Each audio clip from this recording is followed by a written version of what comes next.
Hey there, Chad here. This is episode 5 of my Complete Beginner's Guide to Pro Cycling Manager 23. In the previous episodes, we ran a couple of races and learned a lot about how the game works.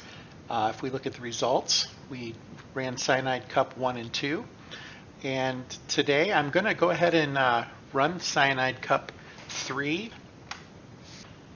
Now, as a beginner rider, we still have some pretty low statistics. We're pretty good in acceleration, medium mountains, we're decent in mountains, but overall we don't have a whole lot to brag about here. So generally we're not going to see ourselves listed as one of the top riders. We could have some success with this course as there's a couple of climbs and it ends on a climb. So depending on what the team wants us to do, I might try to hold off and see what I can do here in this last climb. See if I might be able to pull out a decent finish there. Okay, and we're about to get our team orders. I'm going to go ahead and hit O and P. O pulls up the windsock and P pauses the game for a moment. Some exposure during a breakaway over 40 kilometers across the final 80 kilometers. Also, try to finish in the top 20. Okay, well, I'll see what I can do. Some good news here is it looks like I have some partial control over some of my teammates. So we can maybe do a couple of things there and see how that kind of works. So I'm going to hit OK here. I've talked about this before, but I like to go to the race strategy so I can see how much of my objective I've met. Although, if I'm being honest, this is probably the objective I'm really concerned about. I think I'd really like to finish in the top 20 if I can. So I don't know that I want to try to get out into the lead. It looks like over the last 2/3 of the race, it wants me to lead for 1/3 of the race in a breakaway. Not lead, but be in a breakaway. This isn't great breakaway terrain, right? There's a lot going on here. I think I would rather focus on trying to get the best finish I can, maybe finishing in the top 20. So that's what I'm going to really concentrate on. And then some good news here is I have the ability to utilize some of my teammates here. And I'm looking, I don't really know anything about my teammates yet. I haven't raced with them very much. And I have no information on any of them, and I can't even click on Fernandez. Let's see if I can find him over here. Here he is over here. And okay, he's the one I know at least a little bit about. Looks like he's good in the mountains. He's going to be a climber. So I might want to try to ride on his coattails a little bit. A couple of other things to notice is Garcia is at -2 on his race day condition, and Fernandez is at -3. The rest of us are at 0.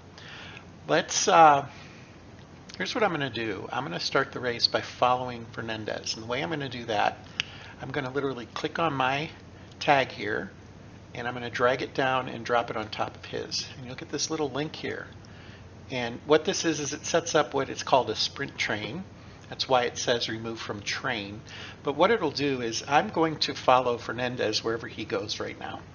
I think that'll be enough for us for now. Something else I have the ability to do is I can click on, say, this rider, and then I can pick another rider, and I'm going to do Fernandez. I'm going to right click on him, and I can set up so that Garcia will protect Fernandez from the wind. Now you might ask, why aren't you doing that to your own rider? When you are following someone, you can't have somebody protecting you from the wind. You're just going to follow that particular rider at that point.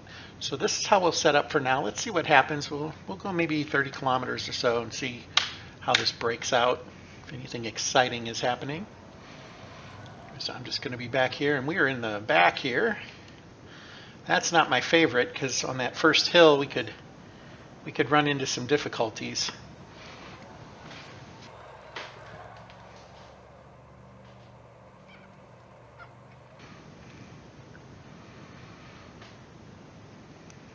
I'm keeping up with him okay. Now, right now, I don't have any control over Fernandez. I can't set his effort or anything like that.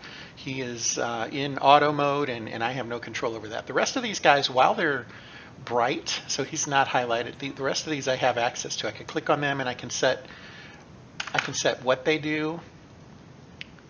Out here, I can set their amount of effort if I select something that allows that. Right now they're all on auto, so I'm just going to leave them alone for now, and we're just going to follow along and see what happens.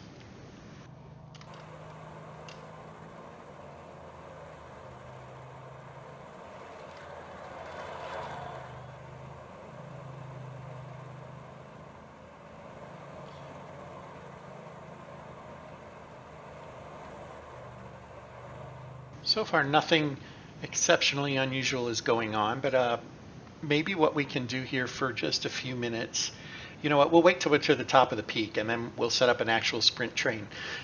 A sprint train is really helpful in the flats, not so much in hills. Now right now we're actually flat, so that's good. Now we're on a climb. Following this rider closely on the climb is not going to benefit me at all. But on the flats, it saves some of my energy. And that's why I would set that up. The more riders you have in a sprint, the more efficient the entire train is. So you save a little more energy with each rider the further back they are, and that's kind of cool.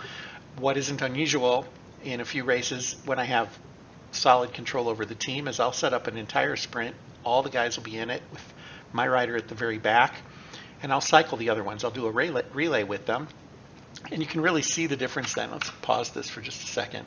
So between Fernandez here, you can't quite see that, and my green bar, they're about the same. And that's partially because we're back in the pack, not a whole lot going on. If you look at these guys that aren't, well, this guy's on the breakaway. He's used quite a bit of his green bar already. These guys have used a little more than Fernandez has and than I have. So we will continue. He's saving some energy because he's protected here, and I'm saving energy because I'm trailing him, at least when we're in the flats. Now again, right now we're at 5.5% grade. I'm not getting any benefit from following him other than I'm not going to be overspending my energy because he probably manages his energy better than I do right now. He's on auto mode. The computer's actually handling that. We'll pick this up again.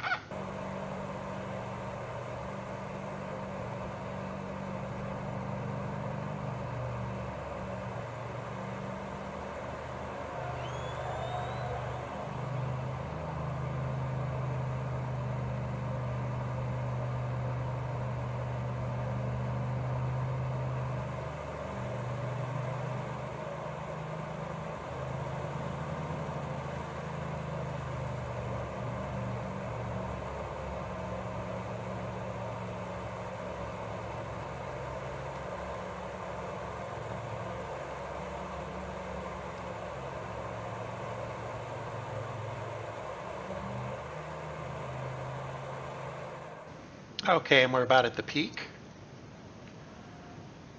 Yeah, that was a pretty decent climb, and we're doing okay on energy. All right, so let's set up a full sprint train and see what that looks like here real quick. What I'm going to do is take some of these other riders, and I'm going to put them behind Fernandez right now. Now I can't attach Fernandez to someone else, I don't think. Yeah, I can't do that because I don't have control over him. But I can set up these other guys that are in my group, and then what we'll see as we continue is they'll get lined up and I'll be at the back of them. And we have a good old-fashioned sprint train going there.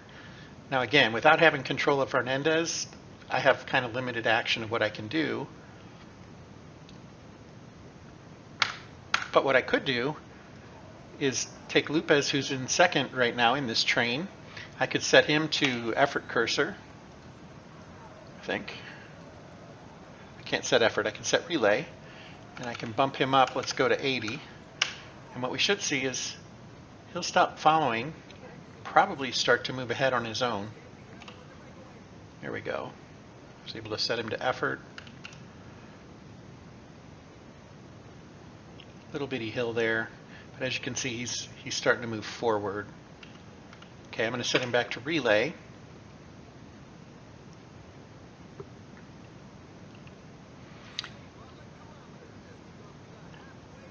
And he's going to hold on to where those other riders are. And if we look back here, we have our nice little sprint set up. Now, this works really well when you're on a breakaway if you just have your teammates or, you know, mostly your team. But what I can start to do is I can start to relay these guys a little bit. I got stuck on somebody there, it looks like. Get through there in a second.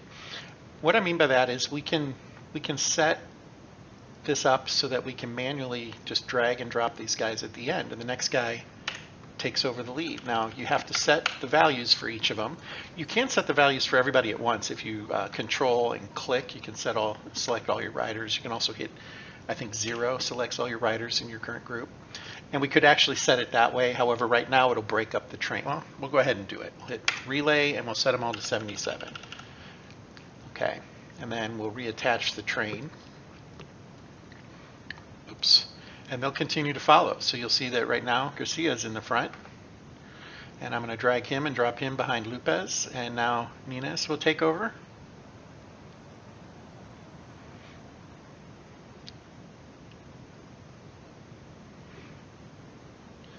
And then I can drag and drop him, and Chad Missouri will take over.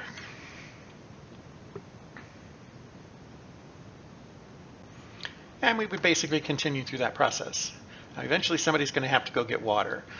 And I can't recall for sure, but I think this is new in 2023. If I send this guy to go get water right now, come out here and hit this, I think in the past it wouldn't disconnect him. It would keep me attached to him, and I would end up following him, and that wasn't really a good idea. I might be misremembering that, but I kind of think that you could run into a problem if you sent somebody to get water and they weren't already at the tail of your sprint train. So let's see, we'll see him drop back.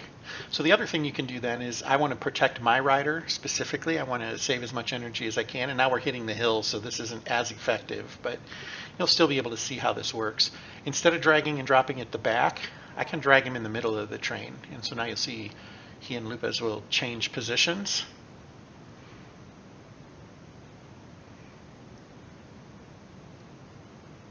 They'll change back. And I could do that. I could continue to do that. Now again, right now, with this being a hill, not terribly important to be doing the old train, although it does keep my guys organized. It keeps them together, and I can kind of control them all by just adjusting this front guy as opposed to having to work on each one individually. So that's kind of nice. And try to find the sweet spot where he's not really falling behind, but he's not using more energy than he has to. And when we find that, we'll see that these will balance out pretty nicely. Nines is coming up with water. And as he passes each rider, you'll see their water bottle fill up, basically. So I think he'll probably do Fernandez first. Maybe not. He actually got us first. Fernandez is pushing ahead. And now that he's completed getting everybody water, Fernandez finally got his water, he jumps back into line. Gets back into our sprint train.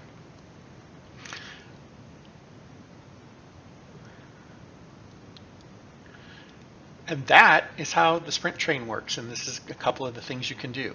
Now, one strategy, instead of doing a sprint train, particularly with hills, is to find your two best climbers. I'm going to assume those are Fernandez and myself. And what we'll do, I'm going to hit 0 to select everybody, and I'm going to hit relay. We'll do effort cursor. Or no, let's do maintain position. So they're all maintained position now at 77 effort. What I can do is I'm going to take Nines, and I'm going to right click on Fernandez to protect him. And then I'm going to take Garcia, and I'm going to do that for myself. Protect him. So now we have two pairs of riders. They'll basically stick together. Garcia will, oh, that didn't take, did it? There we go. So Garcia is lined up with me. Nines is lined up with Fernandez, and they should protect us from the wind. Basically what that means is, right now he'll be ahead of me as a windbreak. Of course, it doesn't seem to be what's happening now, but a lot of times it will work this way. We'll see them actually step in and be in the right position to protect from the wind.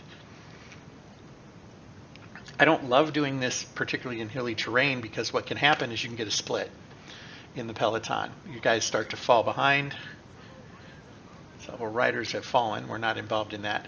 But there could become a split, and if you're attached behind somebody that's splitting, you could run into problems. Now, when you've got the protect on, I can just control this rider. I can't control Fernandez. Again, he's not somebody I have access to right now. But I can control my own rider, set him to relay. He should start to move forward. And Garcia, who's protecting him, will stick with him. And he'll continue to do that until he can't anymore, runs out of energy or whatever happens.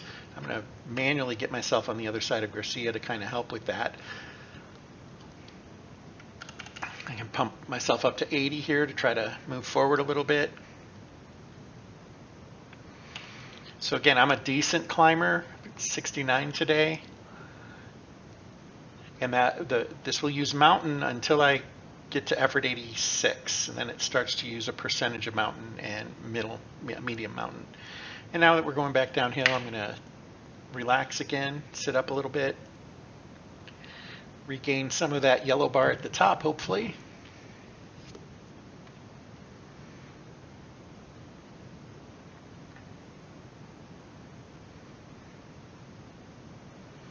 And as you can see right now, Garcia is indeed behind me where the wind was coming from.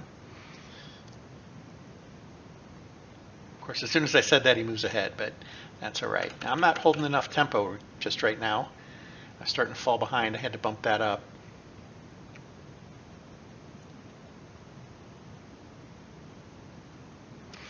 So I'm going to pause this for a second. One thing that I did is I stopped controlling these guys, but I had set them. That can be dangerous. You want to set them back to auto if you're not going to be paying attention to them. And I should have done that, and I didn't. So now he's good. Probably should do that with Garcia and Nunez as well. Yeah, and there you'll notice they're still continuing to provide protection from the wind, even though I changed that on them. Oh, and of course it fell off then as soon as I said that. We'll do that again.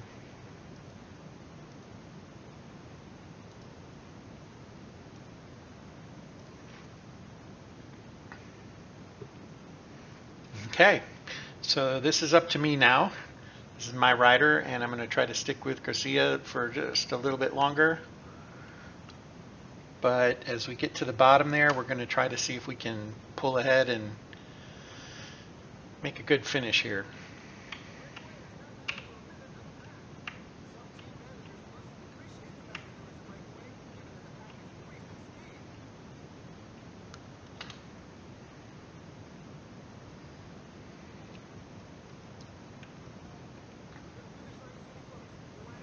Now we're in really good shape from an energy perspective for the finish of this race, particularly with it being a climb. I'm feeling kind of good about this. That said, I always mismeasure it, but we'll see what happens. And I think I'm going to use my energy gel. Right, I'm going to try to get it to hit right at the bottom of the climb there, and see if I can maybe get some separation. So I'm going to go ahead and hit it now. And I'm going to start to do effort cursor.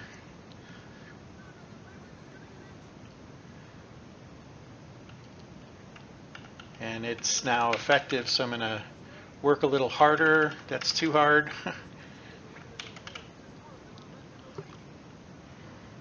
What I think will happen here is I'm going to slowly start to move forward because I'm in really good standing with my energy right now, and I'm hoping that a lot of these guys are going to burn out. We're going to see Garcia is going to fall off right about now. He's out of energy, so he goes backwards. He can't keep up anymore.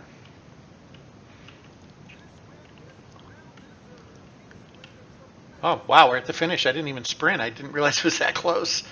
11th. I'll take 11th. That wasn't a bad finish at all. If I'd handled that a little bit better, I probably could have squeaked out probably a top 8 maybe. I might have been able to get 3 or 4 more spots ahead. Had plenty of energy left. I think honestly I was paying too close of attention to that and not close enough attention to where the race was ending. I thought we still had quite a bit to go. I will take it. Yeah, I'm going to speed it up to let everybody else is in. That's good. So we'll go to results. And 11th, best on our team. Lopez, Fernandez did well. Inez and Garcia didn't do horrible. He fell back a little bit. He's 2 minutes off the pace. So we were a minute off. That's surprising to me. That felt like we were a little tighter than that. I wasn't really focusing on that, though. I was focusing on the sprint train and what was happening there. So as a team, we came in 3rd. My understanding is the team is based on the top 3 finishers for each team. So that it does explain a little as to why I was seeing weird results based on my 7 or 6-member teams. Nonetheless, there you have it. And let's see what our team boss thinks. Hit next, and we'll come here. He says that was very good. Of course, I did none of the breakaway. So I got 20 points for a very good in a finish in the top 20. And that means I have leveled. So this is good. All right. Congratulations, you have just leveled up. Let's talk through this for a minute. I'm going to hit here, and it's going to immediately take me to this screen. You can't just pick whatever you want and try to advance it. You have to be using the weekly training off of the training mode, and we covered that in a previous video. Anything that you want to increase statistics for has to be at above 25% of training. The only things I have that are above that right now are stage races and climber. So those are I can only change one of those. I am not able to do an evolution of potential. And what that does is bumps up your maximums. I can't do that because neither of these, they're both at least 25, but neither of them are at 75. You have to be at 75 in order to increase it overall. Okay, so with that said, here are my choices. Climber, I can gain 3 in the mountains. That's pretty impressive. 3 in the medium mountains, 1 in the hills. Stamina would go up 3, and recovery would go up 2. Resistance only goes up 1. This is very attractive. If I look at this one, mountains go up 2, medium goes 2, hills 1. Time trial and prologue. Prologue was going to increase on the other one, but not time trial. Okay, and then I also gained some acceleration in downhill, some flats. Notice sprint stays pretty low, cobblestone's not touched. Stamina will go up 3. Over here it was only going to go up 1. I'm sorry, I flipped, didn't I? Stage races. So stage races, stamina is only going to go up 1, flats would go up 1, resistance only 1, but recovery would go up 3. And that makes sense. Stage races, recovery has, the only thing it deals with is how much you recover between stages from day to day, from stage 1 to stage 2 in a stage race. Climber can impact that, but here's what I am thinking. Stamina is extremely important, and I'm at 57. This would put me at 60. Resistance is extremely important, but they do the same thing, so that's a non-factor. Recovery, important, but not quite as important as stamina. I want to do well in the mountains. This gives me a really good kick for mountain, for climbing. It doesn't help with time trial, doesn't help with any of these, but I do get a little acceleration, a little bit of downhill, and a little bit of flats. And flats doesn't even go up for stage races, neither does acceleration. So I'm going to go with climber this time. So by selecting climber, I'm going to increase these stats. These will go up 2, these will go up 1, or 2 or more, I think is actually how it works. So that looks pretty good. I'm going to select that. And now we're going to go to skills. Now we don't automatically get taken to skills. We do get taken to the bump up your abilities, but we have a skill point we can spend. There are 3 areas that I tend to spend my early skill points. One is attentiveness, and what this does is it just gives you an extra 5 experience points per month. So you're going to get 50 experience points per month. This will increase it by 10%. This will increase it by 20%. You'll get 10 extra. And this one will increase it by 30%. You'll get 15 extra. So that's a real easy one. That's 5 extra experience points a month. Another one that I like, there's actually 2. I like over here, I like training. This decreases the effect of exhaustion during hard preparation. Your tiredness is what it calls it. Your tiredness can be impacted with these. That can be important in the long run. Another one is fitness peak. This gives you extra consecutive targets that can be set, and that's really helpful too. I usually go with one of these among those 3, but then here's the other one that I find very interesting, technique. The first level of technique gives you something called, I think it's called sneak, and what it does is it allows you to move through the peloton very easily. You just slide right through riders, move forward. This is extremely helpful if you ever have to go back and get water. You end up at the back of the peloton, and it can take you a while to move forward because you have to pass the riders and you have to work your way around them. With this, you click it, it only lasts for about 30 seconds, and it has a cooldown after that of a couple of minutes. I'm not exactly sure how long, but once you've done that, you just move right forward, as long as you're putting out the necessary effort, you'll just slide right through them. You don't have to worry about it at all.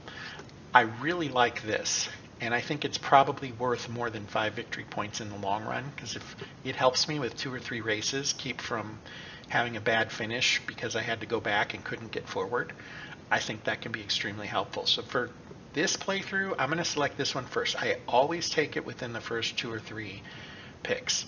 I'll probably next take Attentiveness. I might even take it twice, and then I'll probably take either Training or Fitness Peak, depending on what the race schedule looks like and how we're doing with our training with tiredness. That was a lot to cover here. I don't think there were any messages. Yeah, so there are no messages. We don't race again for 3 weeks, and this will be a stage race. I'm looking forward to that. So we'll advance to this one. It's a fairly simple stage race. It is 4 stages. 3 of them are relatively flat. It is in Turkey, and we'll cover that in our next video. I hope you'll hang around and watch that. But until then, thank you for your time. And until next time, fair travels.